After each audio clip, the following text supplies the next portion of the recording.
इस साल देश के कई हिस्सों में मानसून तय वक्त से पहले आ चुका है।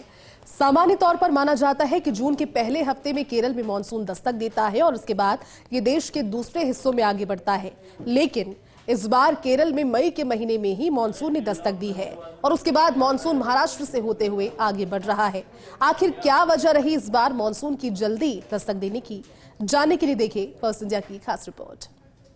3 महीने की रिकॉर्ड तोड़ गर्मी के बाद लोगों के मन में एक ही सवाल होता है कि मानसून कब आएगा और गर्मी से कब तक निजात मिलेगी। लेकिन उससे पहले आपको जानना होगा कि आखिर मानसून होता क्या है। क्या होता है मानसून? मानसून एक विंड सिस्टम है जो मौसम के हिसाब से अपनी दिशा बदलता है। साल के 6 महीने उत्तर पूर्व से, 6 महीने दक्षिण पश्चिम की ओर से हवाएं चलती हैं। मानसून हवाएं गर्मियों में समुद्र से जमीन की ओर, सर्दियों में जमीन से समुद्र की ओर चलती हैं। मानसून के लिए कई हालात जिम्मेदार हैं। मौसम की अलग अलग स्थितियां, प्रणालियां मानसून में योगदान देती हैं। अगर मानसून को लेकर ग्लोबल परिस्थितियों की बात की जाए तो उसमें नाम आता है अल नीनो और ला नीना का। जब दुनिया के पूर्वी हिस्से में प्रशांत महासागर के पूर्वी हिस्से में दक्षिणी अमेरिका समुद्र का पानी ज्यादा गर्म होता है, अल नीनो होता है, जिससे बाढ़ और सूखा जैसे हालात होते हैं। ऐसे में मौसम का सामान्य चक्र बिगड़ जाता है। वहीं ला नीना जब एक्टिव होता है तब समुद्र का पानी सामान्य से ठंडा हो जाता है, जिसकी वजह से उत्तरी गोलार्ध जिसमें भारत, चीन, यूरोप और रूस आते हैं, वहां ला नीना वाले साल में बारिश ज्यादा होती है। लेकिन इस बार हिंद महासागर में और प्रशांत महासागर में मानसून के लिए तापमान अनुकूल है।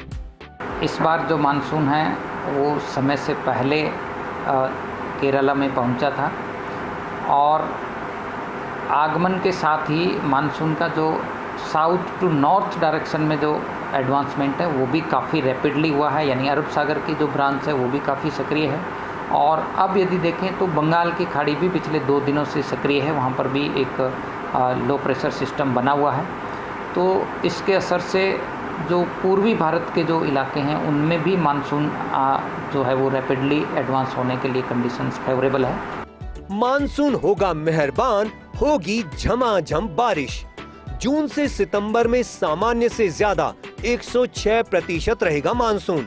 एमपी, महाराष्ट्र में ज्यादा होगी बारिश, वहीं बिहार, झारखंड में कम बारिश होने का अनुमान। मौसम विभाग की माने तो मध्य प्रदेश, छत्तीसगढ़, महाराष्ट्र, ओडिशा आसपास के क्षेत्रों में इस बार सामान्य से ज्यादा बारिश हो सकती है।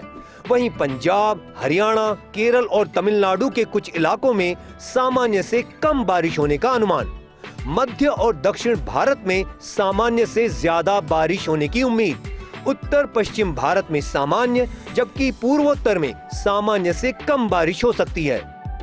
इस बार मानसून ने तय समय से पहले केरल में दस्तक दी। मानसून IMD के आंकड़ों पर नजर डालें तो मानसून 1972 में सबसे देरी से केरल पहुंचा था। बीते 150 साल में मानसून के केरल पहुंचने की तारीखें काफी अलग रही हैं। 1918 में मानसून सबसे पहले 11 मई को केरल पहुंच गया था, जबकि 1972 में सबसे देरी से 18 जून को केरल पहुंचा था। इस साल मानसून में अल नीनो की संभावना नहीं है, यानी इस साल सामान्य से ज्यादा बारिश होगी। कम बारिश की आशंका न के बराबर है। 2023 में अल नीनो सक्रिय था, जिसके कारण मानसून सीजन में सामान्य से 6% कम बारिश हुई थी। इस बार पूरे मानसून सीजन में पूरे भारतवर्ष में औसत से 6% अधिक होने की संभावना है, यानी कि अबव नॉर्मल रेनफॉल पूरे मानसून सीजन के दौरान पूरे देश भर में होने की संभावना है। तो कुल मिलाकर के एक अच्छे मानसून, एक एक्टिव मानसून के लिए जो लार्ज स्केल फैक्टर्स हैं, जो ग्लोबल परिस्थितियां हैं, वो अनुकूल हैं और कहीं ना कहीं हो सकता है कि उसी का ये नतीजा हो कि समय से पहले और आने के बाद भी रैपिड एडवांसमेंट जो है वो देखने को मिल रहा है। अरब सागर और बंगाल की खाड़ी से आने वाला मानसून इस बार देश के अंदर राहत लेकर आ रहा है। मौसम विभाग की ओर से दावा किया गया है कि इस बार मानसून में 106% बारिश होगी, जो सामान्य से अधिक होगी। इन सब के बीच किसानों के चेहरे पे भी राहत नज़र आ रही है, क्योंकि जब बारिश अच्छी होगी तो फसल भी अच्छी होगी। कैमरा पर्सन नरेंद्र के साथ Siyauddin Khan, first India news, Jaipur.